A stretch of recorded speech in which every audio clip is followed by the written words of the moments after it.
¡Que viva Bolívar! ¡Que viva Chávez!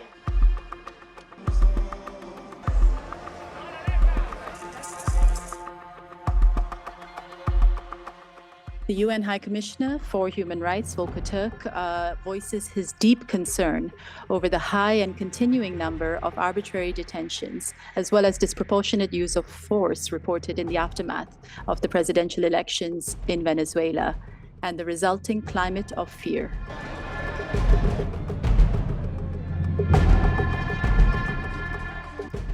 Plantear desconocer lo ocurrido el 28 de julio.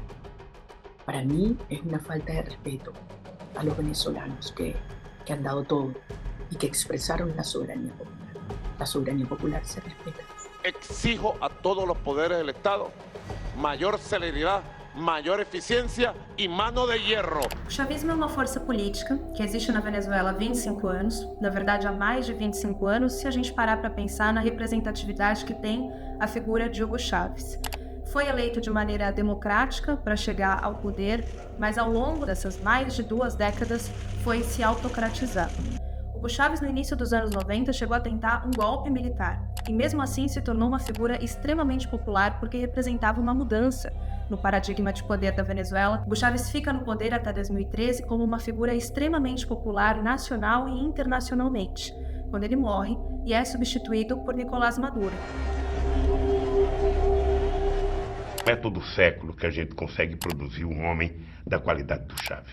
Não é todo dia que a gente consegue ver um país eleger uma pessoa que tem compromisso de sangue com seu povo. Nicolás Maduro era um sindicalista, ele vem do setor de transportes de Caracas, que desde o início do chavismo se alia a Hugo Chávez e que foi indicado por Hugo Chávez para assumir o poder a partir do momento em que ele se afasta e depois que ele morre.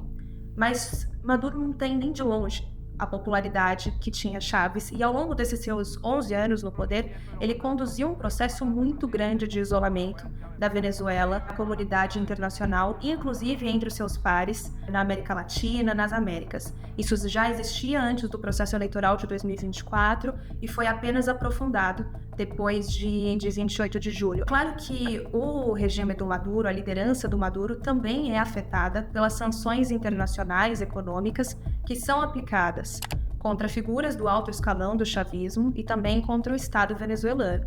Mas, inquestionavelmente, também há uma incompetência do poder, do Estado, em transformar essa riqueza oriunda do petróleo em mudanças sociais constantes e perenes que atendam ao desejo de uma população que majoritariamente acreditou por tantos anos no chavismo. Entender como a Venezuela chega no processo eleitoral de 28 de julho exige que a gente volte até o Acordo de Barbados, em outubro de 2023, que foi assinado no Caribe entre regime, oposição e com mediação internacional da Noruega. Naquele acordo, o regime se compromete a chamar eleições para este ano de 2024, que teria a participação da oposição e que teria a participação de uma observação internacional eleitoral para garantir a lisura do processo. No entanto, nos meses que seguem o Acordo de Barbados, Nicolás Maduro faz uma série de medidas que contrariam o que estava escrito naquelas páginas. Ele impede que os principais líderes opositores participem da eleição, a principal delas é Maria Corina Machado.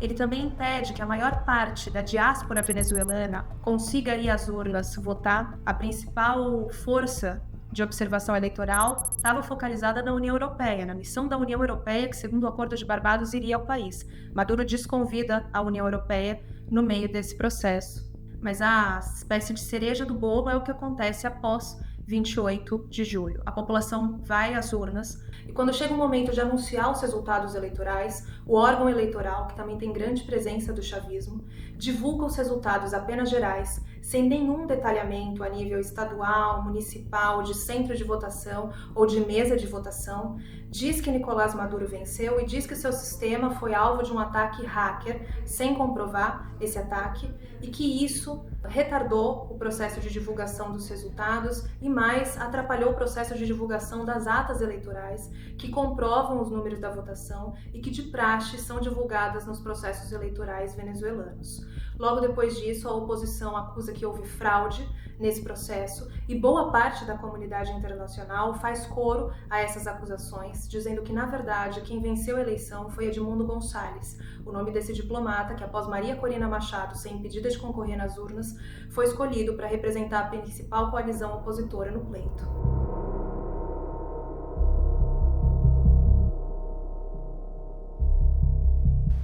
No tengo dudas de que el régimen de Maduro ha intentado cometer un fraude, si no hubiesen mostrado las famosas actas. A partir do momento em que as ruas, em que os bairros, em que as favelas, em que a população começa a questionar o resultado oficial anunciado pelo CNE e que a comunidade internacional faz coro, Maduro ativa o seu conhecido sistema de repressão política, que usa e abusa da legislação, que acusa as pessoas de terrorismo, que diz que há um complô internacional da ultradireita global, validada pelos Estados Unidos para tentar derrubar o Estado Democrático de Direito, que já não existe na Venezuela. Ele coloca em prática um processo de prisões em massa. Hoje, as organizações independentes dizem que já temos mais de 1.300 pessoas detidas na Venezuela por acusações ligadas ao questionamento do resultado oficial anunciado pelo CNE.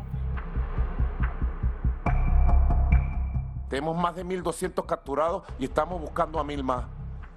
Y los vamos a agarrar. A comunidade internacional também tem muita desconfiança para acreditar em alguma disposição do regime venezuelano de aceitar abrir mão de alguma coisa. E mais do que isso, é preciso lembrar que mesmo que a oposição assuma o executivo venezuelano, ela ainda vai ter que lidar com outros 4 poderes onde há majoritariamente presença e controle chavista. O cenário na Venezuela após as eleições de 28 de julho muda muito rapidamente. A cada dia as condições de uma possível negociação internacional se transformam, a cada dia as condições da repressão se agravam também, e principalmente o que a gente vai observando é um processo de esgotamento muito grande da população. A Venezuela já é palco de uma das maiores diásporas do mundo, quase 8 milhões de pessoas, e um dos grandes temores internacionais é que esse processo de mais uma ruptura democrática no país leve a uma onda ainda maior de migração sendo originada na Venezuela. Enquanto isso, as principais organizações internacionais, algumas das poucas que puderam estar presentes em loco no processo de eleição venezuelana, ou seja, o painel de especialistas das Nações Unidas e também a organização americana Centro Carter, já validaram que as eleições de 28 de julho não foram democráticas e não cumpriram os principais critérios para que uma eleição possa ser considerada com credibilidade num processo democrático.